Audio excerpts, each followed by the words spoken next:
एक घने जंगल में एक विशाल हाथी रहता था। वह बहुत बड़ा और ताकतवर था। उसे अपनी ताकत पर बहुत घमंड था। वह छोटे जीवों को तुच्छ समझता था। वह सोचता था कि वह सबसे श्रेष्ठ है। एक दिन वह जंगल में घूम रहा था। वो पेड़ों को हिलाता, झाड़ियों को कुचलता हुआ चल रहा था।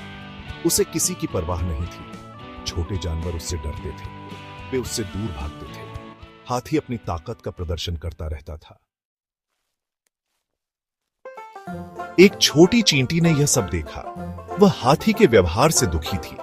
उसने फैसला किया कि वह हाथी को सबक सिखाएगी। चींटी बहुत छोटी थी, लेकिन बहादुर थी।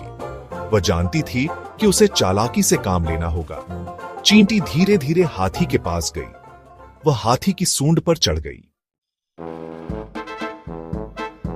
हाथी को कुछ पता नहीं चला। चींटी हाथी की सूंड के अंदर घुस गई। उसने जोर से हाथी की सूंड को काटा। हाथी को बहुत तेज दर्द हुआ।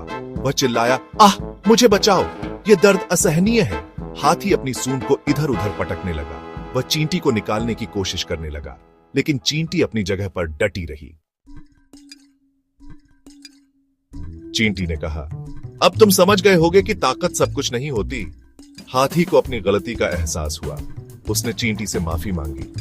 हाथी ने वादा किया कि वह फिर कभी किसी को नहीं सताएगा। चींटी ने हाथी को माफ कर दिया। हाथी ने अपनी गलती से सीखा। उसे समझ आया कि छोटे जीवों का भी सम्मान करना चाहिए। इस कहानी से हमें विनम्रता और दया का महत्व पता चलता है। हमें कभी भी किसी को कम नहीं आंकना चाहिए।